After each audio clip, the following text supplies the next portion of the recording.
আমার স্বামীর আয়না দেন, আমার স্বামীর আয়না দেন। তুরস্কে প্রবাসী বাংলাদেশি বাবা ছেলের রহস্যজনক মৃত্যু হয়েছে।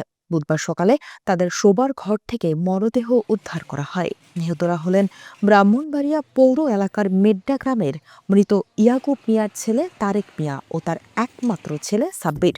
গুরুতর অসুস্থ অবস্থায় হাসপাতালে ভর্তি রয়েছেন সাব্বিরের চাচাতো ভাই লিটন মিয়া। এ ঘটনায় ফেনী জেলার এক যুবকও মারা গেছেন বলে জানা গেছে।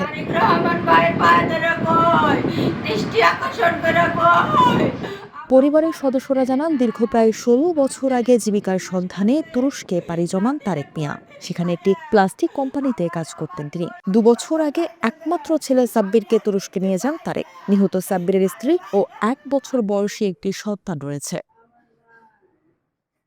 প্রবাসী তারেক মিয়ার সহকর্মীদের বরাত দিয়ে পরিবারের সদস্যরা জানান, খাদ্যে বিষক্রিয়া থেকে তাদের মৃত্যু হয়েছে বলে প্রাথমিকভাবে ধারণা করছে তুর্কি পুলিশ। তুরস্কের একটি হাসপাতালে মরদেহ ময়নাতদন্ত করা হয়েছে। এদিকে একসাথে বাবা ছেলের মৃত্যুতে পরিবার জুড়ে নেমে এসেছে শোকের ছায়া। খবরটি ছড়িয়ে পড়লে শোকার্ত পরিবারের সদস্যদের সান্ত্বনা দিয়ে এগিয়ে আসেন এলাকাবাসী ও স্বজনরা। মরদেহগুলো দ্রুত দেশে ফিরিয়ে আনতে সরকারের সহযোগিতা চান পরিবারের সদস্যরা। ওরা আবার রাখদাউন আমার আবদার জানি রাখে।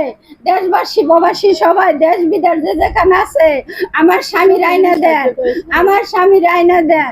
আমার স্বামী ছাড়া পৃথিবীতে কেউ নাই। আমি বাসা ভাড়া, আমার কেউ নাই। আমার সন্তানটা মারা গেছে বাপের সাথে, আমার স্বামীটাও মারা গেছে, ছেলেরে নিয়ে মারা গেছে। এই পৃথিবী আল্লাহ ছাড়া জনগণ ছাড়া আমার কেউ নাই।